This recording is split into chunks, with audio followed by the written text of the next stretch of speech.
శ్రీజ అన్న PhD final year. నేను ఇక్కడ 25 రోజుల నుంచి మేము ప్రొటెస్ట్ చేస్తున్నాం అన్న.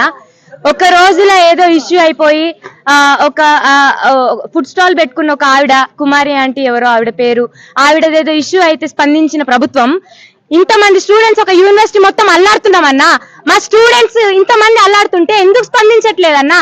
మేము గవర్నమెంట్ కి వ్యతిరేకం కాదు. గత ప్రభుత్వం అక్రమాలు ఆగడాలు చేస్తున్నప్పుడు ఇప్పుడున్న గవర్నమెంట్ లో ఉన్న వాళ్ళే కదన్నా స్టూడెంట్స్ కి న్యాయం కోసం కొట్లాడిరు. మీరు అక్రమ కట్టడాలు ఎట్లా కడతారు, అది ఎట్లా కడతారు, స్టూడెంట్స్ కి అన్యాయం జరుగుతుంది, మీరు కొట్లాడిన వాళ్ళు మీరు గవర్నమెంట్ లో పోయిరు. ఇప్పుడు మా గొంతు మీకు ఎందుకు వినబడతలేరని అడుగుతున్నాం. మా బాధ మీరు ఎందుకు చూస్తలేరని అడుగుతున్నాం.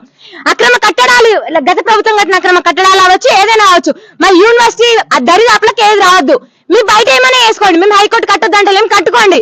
మా యూనివర్సిటీ దరిదాపులకు ఏది రావద్దు. మా చదువులు మమ్మల్ని చదువుకోండి అని అడుగుతున్నాం. రేపు మేము రైతాంగానికి సేవలు చేయాలా వద్దా? రైతులకు అండగా నిలిచే ప్రభుత్వమా కాదా ఇది? మేము కూడా ఓట్లేసినాం కాంగ్రెస్ గవర్నమెంట్. మాకు హక్కు లేదా? అడిగే హక్కు లేదా మాకు?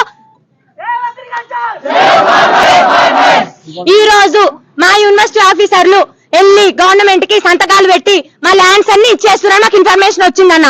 అది ఆగాలి, ఎట్టి పైసలు ఆగాలి. మా బోర్డు మెంబర్ల సంతకం పర్మిషన్ కానీ లేకపోతే యూనివర్సిటీ ఆఫీసర్ల పర్మిషన్ కానీ లేకుండా గవర్నమెంట్ డైరెక్ట్ జీవో జారీ చేసిందని ఇన్ని రోజులు అందరు చెప్పారు. మాకు మా చేతులు ఏం లేదు, మా చేతులు ఏం లేదు అన్నారు. ఇప్పుడు వీళ్ళే సంతకాలు పెట్టి ఇచ్చేస్తురంట.